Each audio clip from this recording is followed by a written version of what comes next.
எல்லா பிறந்த நாளுக்கும் ஒரு திட்டத்தை அறிவிப்புன்னு சொன்னீங்களே, இந்த பிறந்த நாளுக்கு என்ன திட்டம் அறிவிக்க போறீங்கன்னு நீங்க கேட்கலாம். மகிழ்ச்சியான இந்த தருணத்துல மன நிறைவோட ஒரு அறிவிப்பை வெளியிட போறேன். மாற்றுத்திறனாளிகள் என்ற பெயர் கொடுத்து நம்ம சகோதர சகோதரிகளுடைய சுயமரியாதையை காத்தவர் நம்முடைய முத்தமிழறிஞர் தலைவர் கலைஞர் அவர்கள்.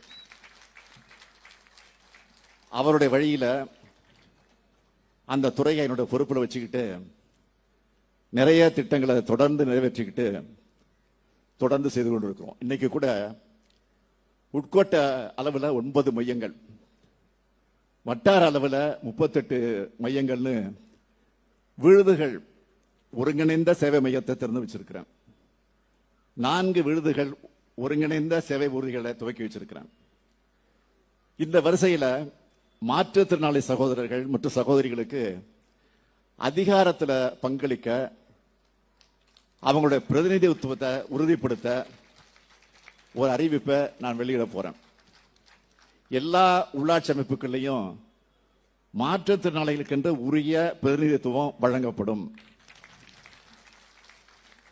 மாற்றுத்திறனாளிகளுக்கு உள்ளாட்சி மன்றங்கள்ல நியமன முறையில் உரிய பிரதிநிதித்துவம் வழங்குகிற வகையில் தமிழ்நாடு நகர்ப்புற உள்ளாட்சி அமைப்புகள் சட்டம் 1998, தமிழ்நாடு ஊராட்சிகள் சட்டம் 1994 ஆகியவற்றில் வர சட்டமன்ற கூட்டத்தொடரில் அதற்குரிய தக்க சட்ட திருத்தம் கொண்டு வரப்படும்.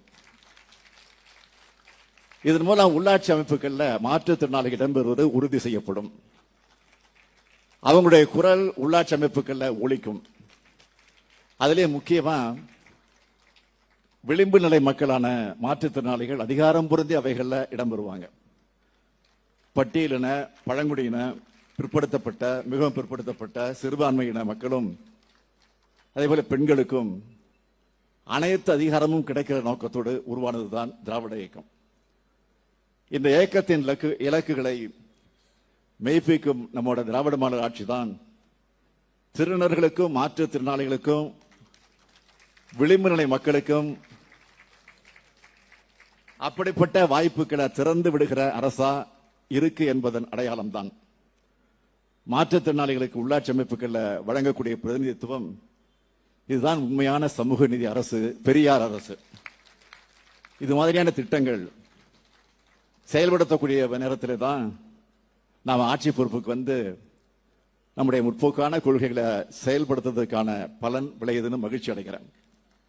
இது போன்ற ஏராளமான திட்டங்களை ஏற்கனவே செஞ்சிருக்கிறோம், இனியும் தொடர்ச்சியா செய்வோம்.